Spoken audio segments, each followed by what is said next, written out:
So now let's look at how to manage our items and services in the system that we are going to sell.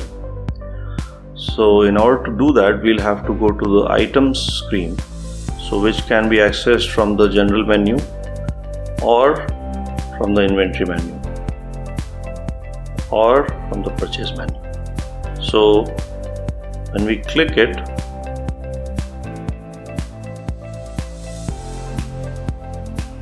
we have our item master screen.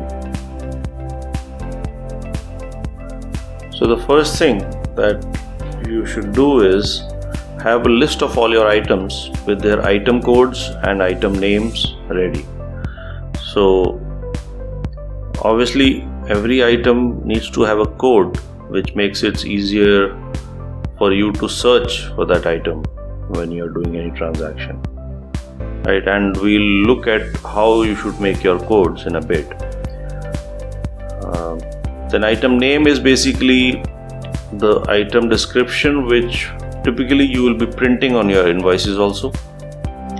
So accordingly you should put your name in the item name field. Then inventory unit of measurement, UOM, is basically the unit that you're going to use. So it's pieces or numbers or kgs or whatever units that this item is being sold in. Then comes your grouping and subgrouping.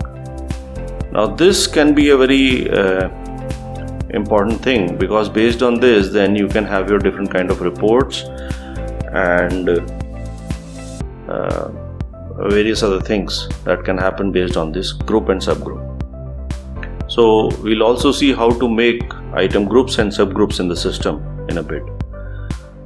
So then we also have this item type, and then there are further options of stock and non-stock item and purchase and produced item. So if I look at the item type, the first one is the material item, which is self-evident that it is talking about an item which can be physically handled. Then there are service items. So if you are selling any services with or without material, you can also have those items created over here and tagged as a service item. Then we have expanded item with sub items, which means if you have an assembly kind of a situation or a package kind of a situation where you are including sub items within an item, so you can use this thing. Maybe you can also have some schemes kind of a thing in this, right? Then if you are selling a subscription or giving something on rental in your business, so it can be a car that you're giving on rental, or a two-wheeler you're giving on rental, or maybe you are a business who gives television networks, which is your broadbands or other things on subscription. You can use those services. And if you're also selling some kind of licenses, you can use that. Now for each one of them you can specify whether it's a stock item or a non-stock item. So for example, if you are selling license but then you are also purchasing the license from some other company and then further selling it to your customers, then you can treat it like a stock item so that you don't oversell it again, right? And so likewise you can specify whether it's a stock item or a non-stock item. If you are configuring a service, then maybe you should configure it as a non-stock item, because you don't have to keep a tab on how much you can sell, right? Except that your people should be available to actually render the service. Now that's a different thing altogether. So if it's a stock item, then also you can specify whether it's a purchased or a produced item, right? Now on the bottom then you can see there are a list of warehouses. We don't have any right now, so you don't see any. Otherwise you could have seen a list of warehouses here, and what is the available quantity of each of the item can be easily visible over here.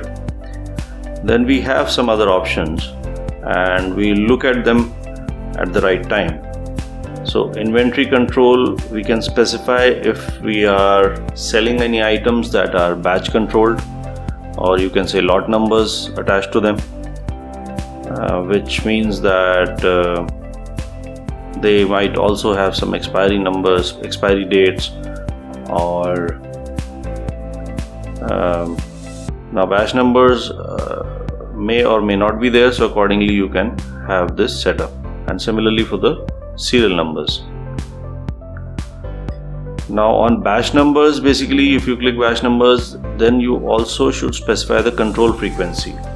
So all transactions means that whenever the transaction related to this item will happen, the system should ask for batch numbers. So for example, there's any purchase happening, then the system should ask for a batch number, and without a batch number it should not allow, so that we know that in our inventory what are the different batch numbers and what are the various quantities in each batch. And similarly, if there is an item which is being transferred to another warehouse, then again the system should ask what are the batch numbers that we are transferring and how much quantity in each batch we are transferring. And the same goes for deliveries. So if we say only deliveries and issues, then it means that it is not going to ask you for batch numbers on the purchase and transfers, which means we are not going to keep a track of what are the batch numbers available in our inventory. We are only going to keep a record of the batch numbers we are sending out of our company in deliveries, which are being invoiced, because you might want those batch numbers from, let's say, warranty support perspective or some other needs, but we don't want to manage batch numbers in our inventory as such. So then you can use the option only deliveries and issues, right?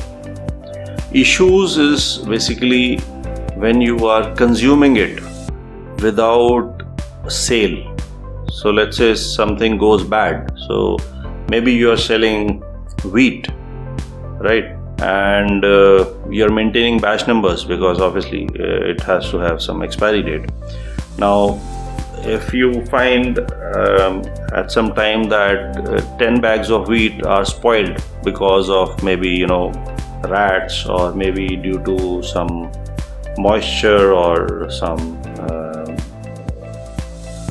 water problem, if they have been spoiled, so you want to take them out of your inventory, so you issue that quantity out of your system. So it's not a delivery, it's not a sale, you're just removing them from your inventory. So in that case also you want to specify, okay, what are the batch numbers from which they are being removed, right? Other than that, you're not doing anything. So this is a brief about batch numbers, how you can use them in the system. Then as far as accounting is concerned, and if we are talking about invoicing, then our GST,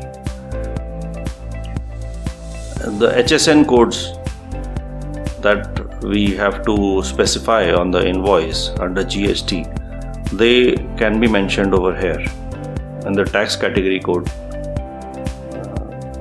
field. And if we are selling a service, then the service accounting code can be specified in the other field, right?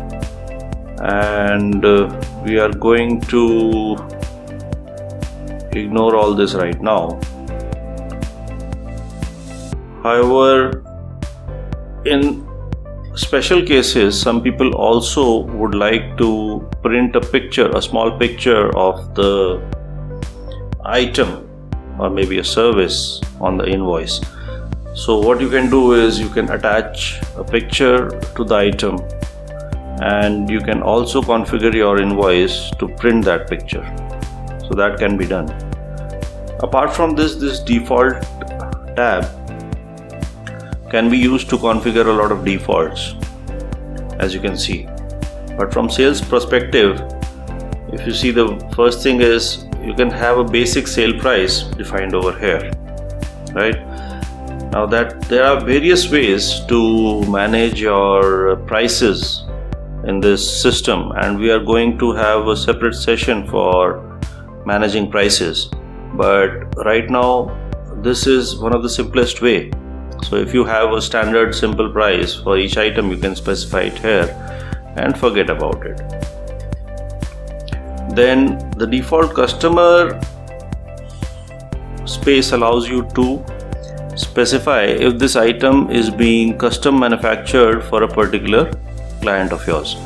In that case, you can specify the customer code, and if that customer has multiple factories maybe.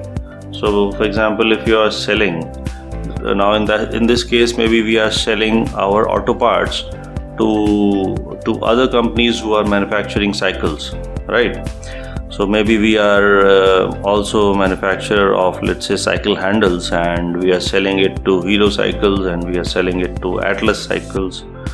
Then, and Atlas has, let's say, 5 different cycle manufacturing plants, and we are selling to each one of them.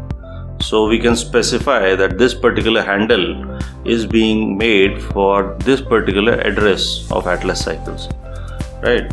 So accordingly, you can not only set the customer, but a particular address also of that customer for which this item is being made, right?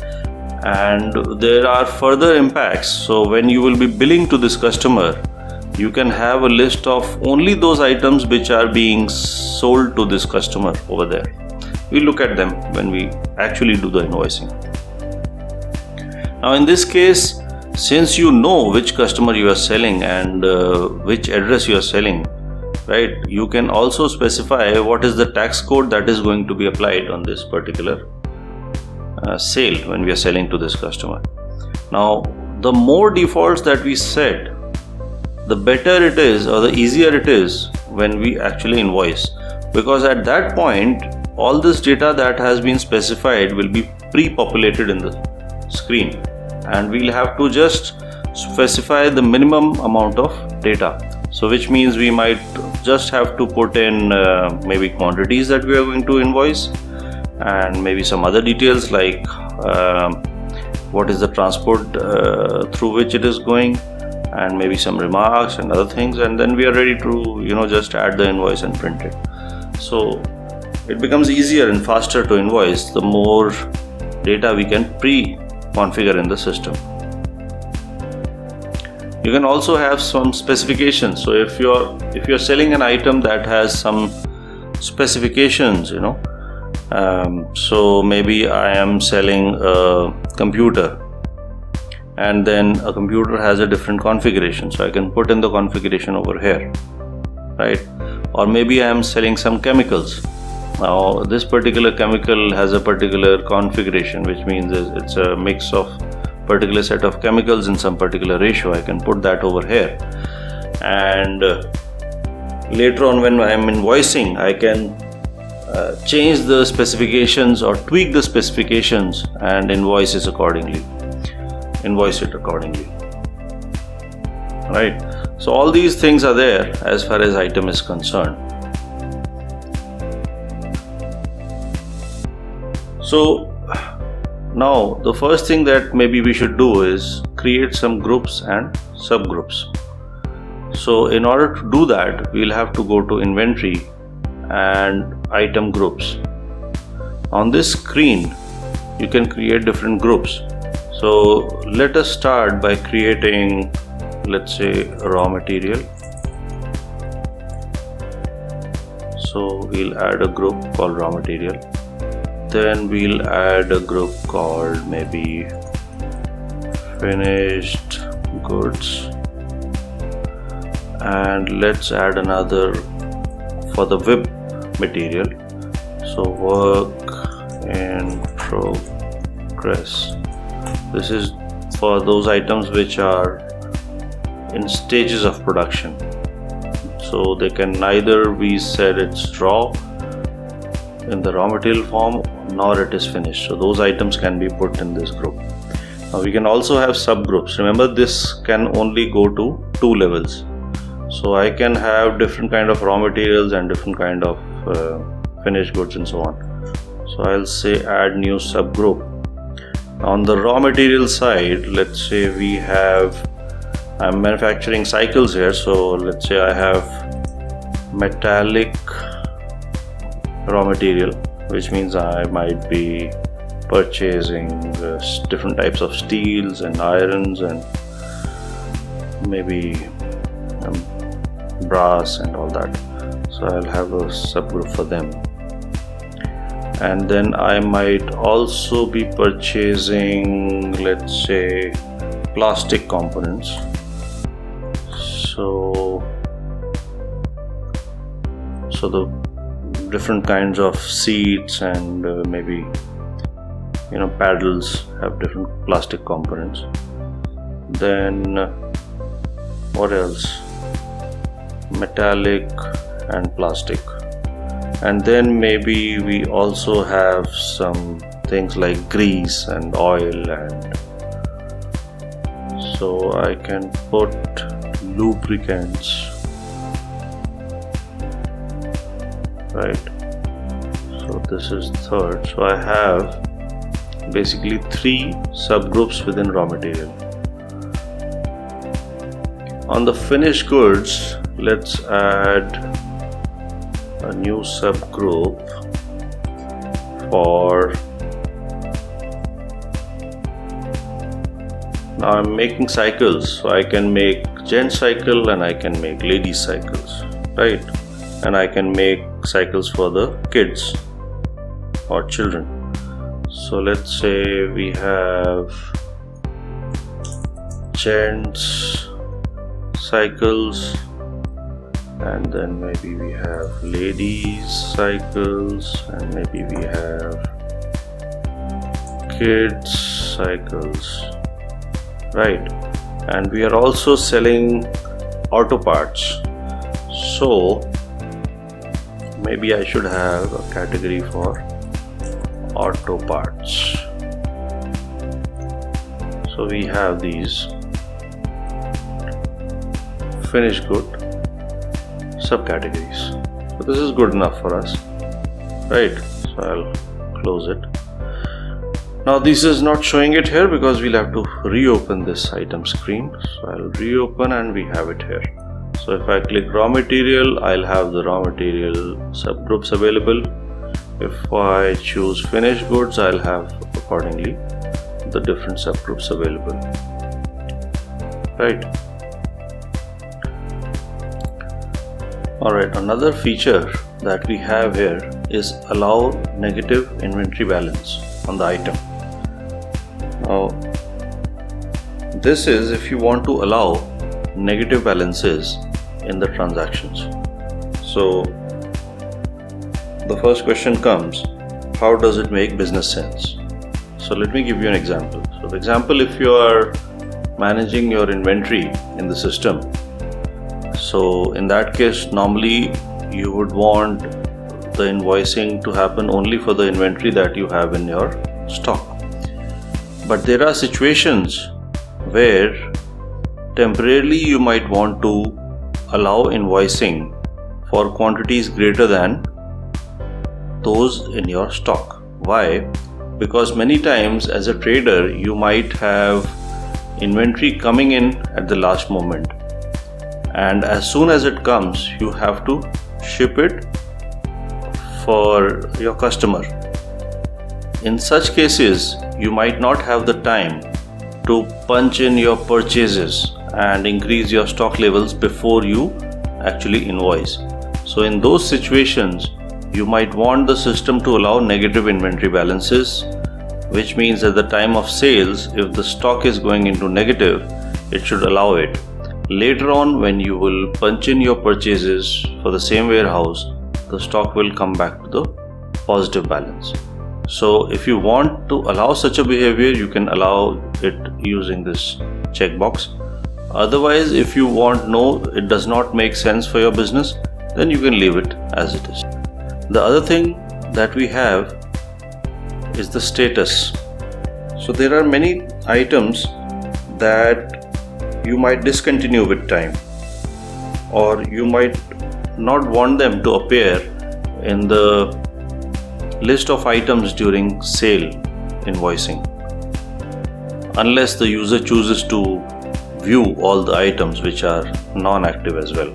So you can use this status for such purposes.